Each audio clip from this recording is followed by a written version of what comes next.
O que os líderes não devem fazer e o que eles devem fazer. Eu vou falar com você hoje 2 pontos. O primeiro do que um líder não deve fazer. Um líder não deve negligenciar o cuidado pastoral. A exemplo disso está lá em Ezequiel 34, 2 ao 4, que fala os maus pastores são denunciados por Ezequiel, que se alimentavam das ovelhas e não cuidavam das feridas e nem buscavam as desgarradas.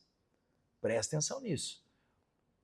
Ezequiel, o profeta, denuncia os maus pastores que se alimentam das ovelhas, mas não cuidam das suas feridas e nem buscam a desgarrada.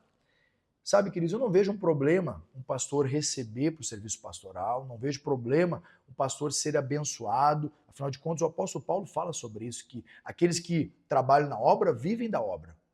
Nós não temos problema quanto a isso. Eu acho que é um problema quando é só vinde a mim, mas não tem um caminho de volta. Aí pode ser um problema. Você tem acesso ao seu pastor? Você consegue ter acesso ao seu líder? Olha que João 10 diz, verso 11. Eu sou o bom pastor, e o bom pastor dá vida pelas ovelhas. O seu pastor daria a vida por você.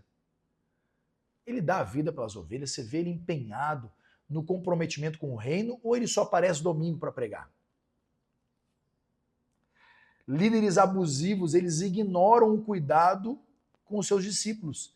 Eles buscam apenas quando há um benefício próprio. Eu vou visitar aquele irmão lá, porque se eu for lá, eu faço um network, eu me conecto, essas coisas assim. Não é interessante, queridos. Agostinho de Hipona dizia, você vê um pastor que apacenta a si mesmo?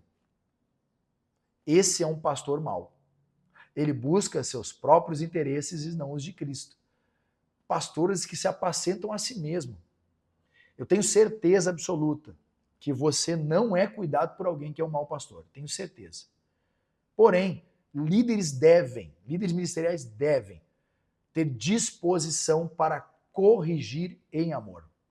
Deve ter disposição para botar o dedo na ferida e dizer assim, você está errado. Mesmo que lhe custe aquele membro. Eu gosto de uma frase que um dia eu falei para um menino, falei para ele, sabe, eu prefiro ser odiado pela verdade do que amado pela mentira. Eu prefiro perder um membro falando uma verdade do que ter um membro contando uma mentira. A exemplo disso, Apolo, que ao ser corrigido por Áquila e Priscila, aceitou com humildade e continuou a ensinar a verdade com zelo. Está lá em Atos 18, 24 ao 28. Olha o que 2 Timóteo, capítulo 2, verso 25 vai dizer. Corrija-os com mansidão. Talvez Deus lhe conceda o arrependimento.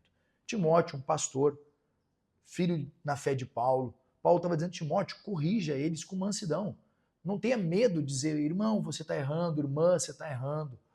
Não tenha medo, você que é um líder, você que também é liderado, não tenha medo também seu pastor te chamar. Eu acho que o gabinete é um local muito seguro. Afinal de contas, todo pai corrige a quem ama. Da mesma forma, Deus nos corrige porque nos ama. Da mesma forma, os nossos pastores nos corrigem porque nos amam. Da mesma forma, nós, pastores, corrigimos porque os amamos.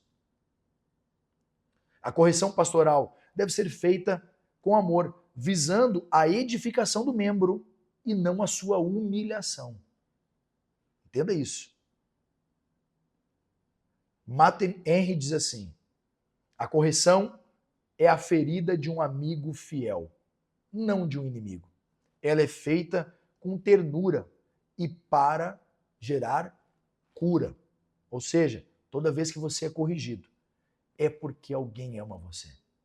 Se você tem sido chamado com frequência para um gabinete, para um tempo de discipulado, para ser alinhado, é porque essa pessoa ama a sua vida e ela não quer o seu mal.